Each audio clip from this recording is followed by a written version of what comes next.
Welcome to an online learning platform. Myself, Dr. Pedi, MPT in Cardiopulmonary, Assistant Professor at Subhadravan Suresh Chandra Institute of Physiotherapy. As in last sessions, we completed the basics of breathing as well as the structures, physiology, anatomy.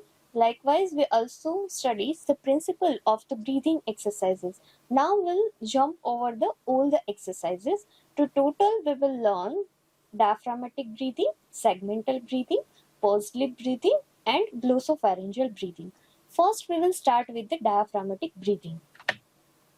When the diaphragm is functionally effectively in its role as a primary muscle of inspiration, ventilation is efficient and oxygen consumption of the muscles of ventilation is low during the relaxed or tidal breathing, or we can say quiet breathing.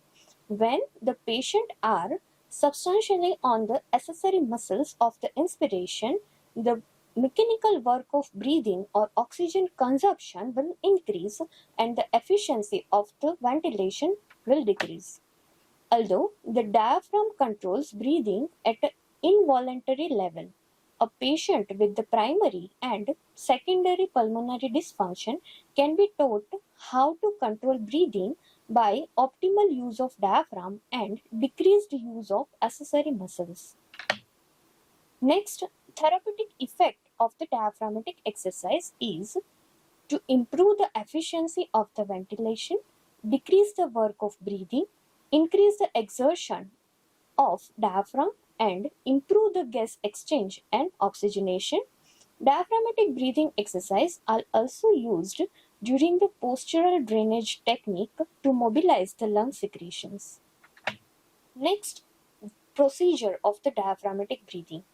Prepare the patient in a relaxed and comfortable position in which the gravity assists the diaphragm, such as semi-Paulus position, in which your head and trunk elevate approximately 45 degree is described. By supporting the head and trunk, flexing the hips and knees, and supporting the legs with the pillows, the abdominal muscles should be relaxed. If your examination revealed that the patient initiates the breathing pattern with the accessory muscles of inspiration, your shoulder and neck musculature will come in action while you are breathing with the accessory muscles. Start instruction by teaching the patient how to relax those muscles. Place your hand on the rectus abdominis, which is your abdominal muscle, just below the anterior costal margin. Ask the patient to breathe slow and deep through the nose. Have the patient to keep the shoulders relaxed and upper chest quiet, allowing the abdomen to rise slightly. Then tell the patient to relax and exhale slowly through the mouth. So here, one thing we should keep in mind while instructing for the diaphragmatic breathing is, first, ask the patient inhale through nose, while inhaling your chest and neck musculature should be relaxed, and second, whenever you are exhaling, your exhalation is through the mouth. Have the patient practice this 3 to 4 times and then rest. Do not allow patient to hyperventilate. If the patient is having difficulty using diaphragm during inspiration, have the patient inhale several times in succession through the nose by using the sniffing action. These actions usually facilitate the diaphragm.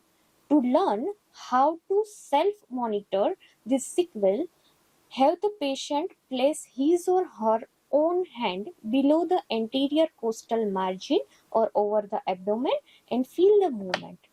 The patient's hand should raise slightly during the inspiration and fall during the expiration.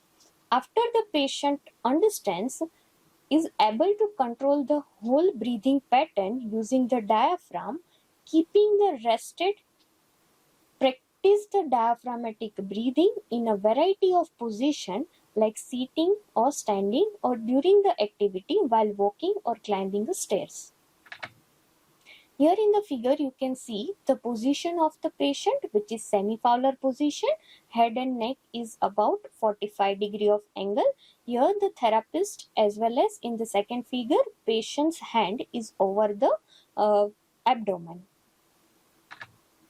Here in the second figure you can see the whole position in the supine line, where your hip and knee is relaxed by the help of pillows. Here also ask the patient or instruct the patient to keep his or her own hand. One is over the chest and one is over the abdomen. Here in the sitting position also you can teach the diaphragmatic breathing. This is the reference for the same. Thank you.